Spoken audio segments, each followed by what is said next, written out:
Usually medical diagnoses are, they're reassuringly precise. Right. Like a broken bone shows up as this crisp, jagged white line on an X-ray. Exactly. It's undeniable. Right.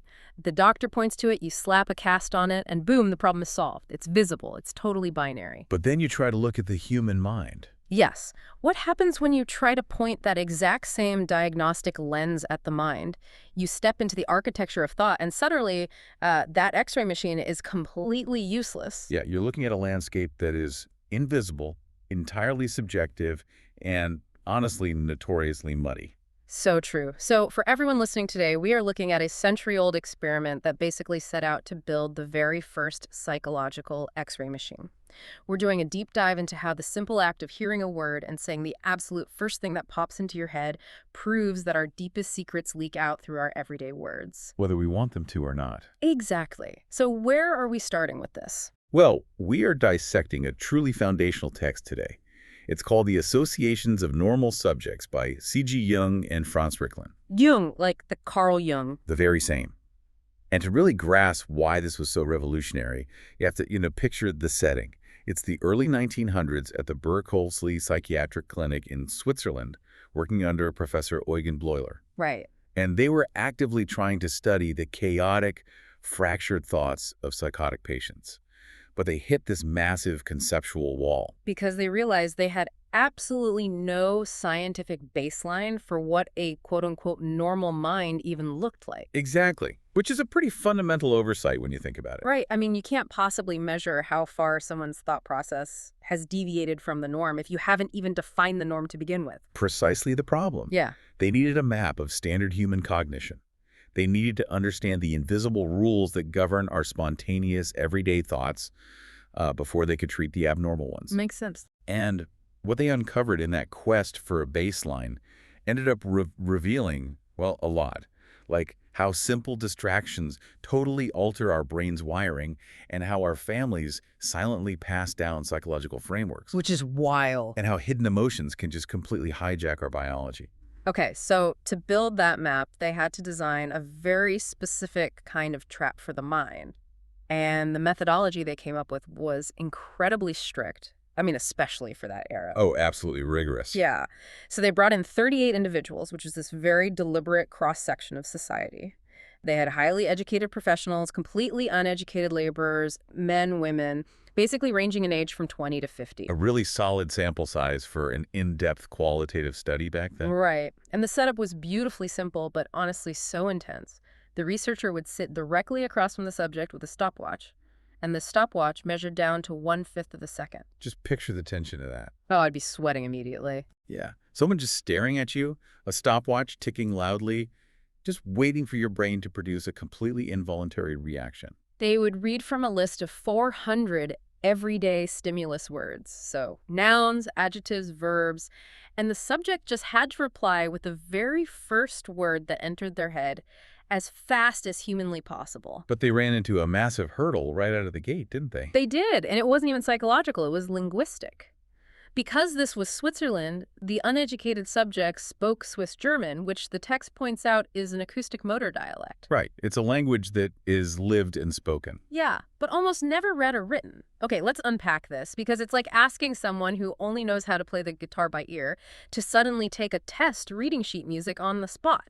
They freeze up. Not because they don't know music, but because the format itself is super intimidating. What's fascinating here is that distinction changes everything about how a brain interacts with the test. Because all formal education, all printed materials, all official interactions with doctors at that time were conducted in standard German. Right, the power dynamic. Exactly. Because of that power dynamic and that really stark linguistic divide, the uneducated subjects didn't treat this as a simple reflex game. They approached the experiment with this rigid, almost fearful schoolroom attitude. Like they were taking a final exam. Yes.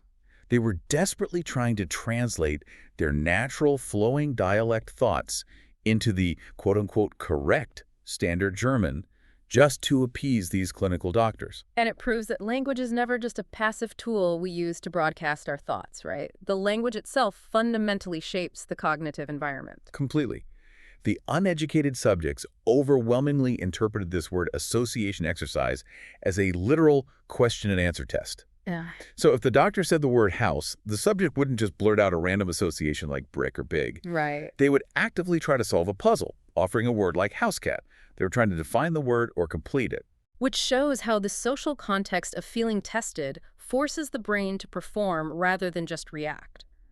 But wait, if people are altering their answers just because they feel intimidated by the doctors, how did Jung and Riklin ever figure out what was a genuine emotional thought and what was just like a linguistic reflex? I mean, they must have had thousands of words to sort through. Oh, they did. And they needed a really rigorous filing system to make sense of all that chaos. So they applied something called the Kraepelin-Aschaffenburg classification schema. The Kraepelin-Aschaffenburg, wow, say that 3 times fast. I know, the terminology sounds incredibly dense. But the core concept is actually brilliant. They divided every single reaction into 2 main buckets: internal associations and external associations. Okay, let's break those buckets down because this is where the architecture of the mind really starts to show for the listener. An internal association is a reaction driven by deep semantic meaning, right? Right. It's about the core concept. So if the stimulus word is snake and you reply poisonous, or I say father and you say good, you are actively digging into the conceptual core of what that thing actually represents in the world. Exactly. You're actually spending computational power in your brain to evaluate the concept.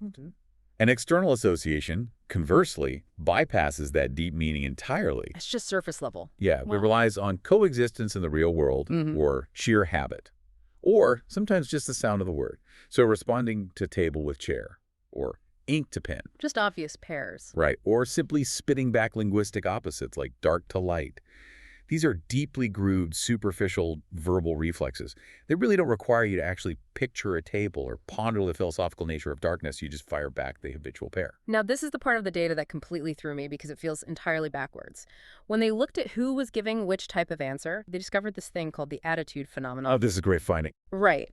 The data showed that the highly educated, well-read subjects, the doctors, the professors taking the test, they were producing the most blunted, superficial, external associations. They heavily relied on wordplay and sounds. But wait a minute. Shouldn't highly educated, well-read people give the most deep, profound internal associations? I mean, it sounds like a paradox until you really examine the defense mechanisms of an intellectual mind.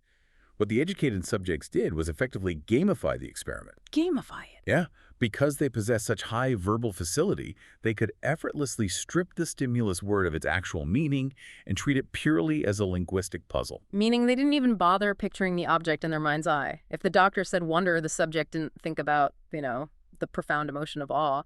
They just grabbed the phonetic sound and snapped back scuffle to make wonderful. That is exactly the mechanism. By over-intellectualizing the task, their cognitive processing became completely mechanical. And honestly, it's a way to protect the ego. Oh, interesting. Think about it. If you engage with the deep internal meaning of every single word a psychiatrist throws at you, you risk exposing your actual feelings. Right. You might reveal something personal. Exactly. But if you treat it as a sterile game of linguistic ping pong, just batting sounds back and forth, you stay totally safe. You take the path of absolute least resistance. Which raises a really fascinating question. If a highly educated brain naturally builds these superficial defenses just by treating the test like a game, could you force the opposite? Like, could you break a person's concentration so thoroughly that their defenses just collapse and you see what's underneath? That exact question led the researchers to design the distraction experiments. They wanted to observe the mind when the focus of consciousness is deliberately sabotaged. Sabotaged how? To do this, they forced 2 different types of cognitive overload. First, they introduced internal distraction by making subjects focus on what they call the A phenomenon. Okay, the A phenomenon. This is essentially forced visualization, right? They would tell a subject, hey, when I say the word singing, you have to hold a vivid mental picture of an opera stage in your mind. And while holding that image, you have to spit out your reaction word. It's incredibly difficult. It basically eats up all the brain's available RAM. And then they tested external distraction. They literally sat the subject next to a ticking metronome and gave them a pencil. They had to make a pencil mark exactly in time with the beat. First, 50 words tested at a manageable 60 beats per minute, and then another 50 words tested at a frantic 100 beats per minute. Multitasking a physical rhythm game while trying to verbally associate random words sounds absolutely exhausting. I would fail instantly. And that exhaustion is exactly what they were measuring. The results were universally revealing. When the brain's attention drops, whether it's due to the metronome, the forced visualization, or even just natural evening fatigue and morning drowsiness, which they also tracked, by the way. Oh, they tracked time of day, too. Yes, and they found that when you're tired, the mind's associations violently blunt. They devolve into purely primitive sound reactions. So people literally stop caring about what words mean and just start rhyming. Like the word leave triggers grieve, king becomes ring. So what does this all mean? It's like cognitive autocorrect. When you're too tired or distracted to steer your thoughts, the brain just takes the path of least resistance, rhyming or repeating words like a robot. Exactly. Think of directed attention as a gatekeeper. Normally, your conscious mind demands meaning. It actively inhibits those primitive babbling sound associations from coming out of your mouth. Right. But when you occupy that gatekeeper with a metronome or a vivid mental image, the gate just swings open. The primitive acoustic mind leaks out because the sheer energy required to forge an internal, meaningful connection just isn't available anymore. I am definitely going to use my cognitive gatekeepers as an excuse the next time I'm tired and making terrible puns. But, while distraction turned most of these subjects into rhyming machines, the researchers noticed this one huge anomaly. Oh, this is my favorite part of the study. Some people were completely immune to this blunting. No matter what the researchers did, their answers remained intensely, unavoidably personal. And this led them to discover what they called the predicate type. The data on the predicate type is just astonishing. Yeah. If you isolate the files for subjects 6, 7, and 8, this glaring pattern emerges. This was a family unit, a mother and her 2 adult daughters. Okay. And instead of ever offering objective facts or external wordplay, their reactions were entirely composed of highly charged, subjective value judgments. They couldn't separate themselves from the objects at all. Instead of pairing piano with instrument, they would say piano and horrible, or water and wonderful, pupil and boring. Up to 40% of their total reactions were totally egocentric. They were the center of every single word. They weren't describing a shared objective reality. They were broadcasting their emotional relationship to reality. And the researchers quickly realized this wasn't just an isolated quirk. They looked at subject 4, a sister in an entirely different family. She exhibited vivid synesthesia. She literally experienced the letter U as the color yellow and the letter E as red. Which is fascinating on its own. Definitely. But when they tested her mother and sister, they found the exact same hyper-specific sound-based reaction profile.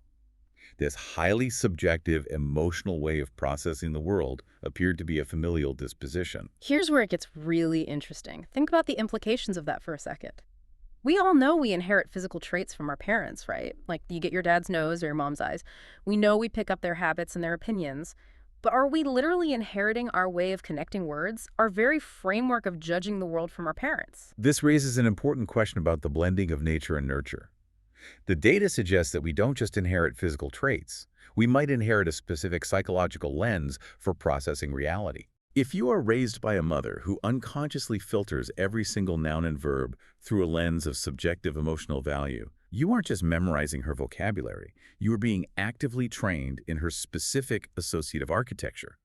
You learn how to connect concept A to concept B using her blueprints. It's inheriting the machinery of thought itself. That is so cool. Now, we've seen how families share these mental frameworks, but what happens when an individual is carrying a massive, devastating secret that they are actively trying to hide from the world? Yes. Because this brings us to the most dramatic finding of the entire study, how the unconscious mind seizes control of the physical body. To understand this phenomenon, we really have to define the concept of the complex. Jung and Riklin map this out beautifully. A complex is a strongly feeling-toned constellation of ideas. Okay, what does that mean in plain English? It's a web of thoughts bound together by a powerful, usually repressed emotion that constantly threatens to dominate consciousness. It acts like a gravitational black hole inside your memory. You might be having a totally normal conversation, but if a word gets too close to the edge of that complex, it just gets sucked into the emotional vortex. That's a perfect analogy. And we see this vortex capture someone in real time with subject 19. Yes, subject 19. Imagine one of the young physicians working in the hospital. He's 25 years old, raised in an incredibly strict Christian environment. He sits down to take this word association test, presumably thinking it's just a routine clinical exercise. Right. But he is harboring a secret. He is deeply, forbiddenly in love with a Jewish woman named Alice Stern. The stakes for him are incredibly high. A romance like that in his social and professional circle at that time would have been absolutely explosive. So he's sitting there, stopwatch is ticking, and the doctors are just throwing random words at him. And his hidden complex completely dismantles his ability to take the test. The stimulus word wedding is red. His reaction is misfortune. Oh. Yeah. The stimulus word is to kiss. His immediate reaction is never. And then, the ultimate slip. The doctor reads the word in. His reaction is the star, Welsh. which, translated into German, is Stern. Alice Stern. He practically shouted her name at his colleagues. And it wasn't just individual words. The complex actually hijacked his vocabulary. When they gave him the stimulus word game, the stopwatch kept ticking. He delayed for a really long time and finally replied with a full sentence. "Sweet games will I play with you." Yeah. That isn't a normal association. That is a direct poetic fragment from Goethe's Erlkönig. Which perfectly illustrates the sheer biological power of the complex. The emotional tone attached to his secret love was so immense that it bypassed his everyday vocabulary entirely. It reached down and accessed deeply buried poetic fragments just to express an emotion that a single word couldn't hold. That's incredible. The researchers also noted frequent failures with this subject. What's a failure in this context? It's a moment where a word hit so close to the complex that he simply blanked out. His mind froze, and he gave no reaction at all because the emotional roadblock was too large to navigate. But wait a minute, let's look at this objectively. If this guy was so smart, I mean, he's a trained physician. He knows how the mind works. He knows the doctors are recording his answers. If the word wedding comes up, couldn't he just consciously choose a boring word like cake or dress to hide his secret romance? Why let misfortune slip out? Because you simply cannot outsmart your own nervous system. The reaction to the stimulus word is innervated. Innervated. Meaning the electrical signal is triggered in the body before the subject fully processes the word in their conscious mind. Oh, wow. The complex lives in the unconscious, and the unconscious moves infinitely faster than logic. By the time he realizes the word wedding is dangerous, his body has already prepared the word misfortune. To stop it requires a massive, sudden application of mental brakes, which results in those long stopwatch delays, the poetic outbursts, or complete silence. Your secrets are quite literally faster than your lies. That is both chilling and profoundly fascinating. It really proves that the architecture of the mind is always revealing its blueprints, provided you have the right tools to read them. We started today by trying to map the baseline of a normal mind. Along the way, we discovered how the language we speak and the education we receive can accidentally train us to think superficially. We watched a simple ticking metronome drain the brain's power until it was reduced to primitive rhyming. Right. We saw how a mother's subjective worldview can be hardwired into her children's brains. And finally, we watched a stopwatch expose a forbidden romance hiding in plain sight. The sheer density of information happening in a fraction of a second is just staggering. It really is. The next time you, the listener, are bantering with a friend, playing a quick word game, or even sending a rapid text message, pay very close attention to what naturally spills out of you. Oh, definitely. You might think you're just making idle conversation, but your brain is actively broadcasting its deepest wiring, your current level of mental fatigue, and perhaps even the complexes you think you've buried perfectly. That's all right there on the surface. Which leaves us with a final thought to chew on. If our unconscious emotional complexes so completely dictate our split-second reactions to simple vocabulary words, how much of our complex, everyday, quote-unquote, rational decision-making, who we choose to hire, what we impulsively buy, or who we decide to date is actually just an elaborate logical rationalization of those hidden emotional word webs already spinning in the dark? Think about that the next time you assume your choices are perfectly clean and objective.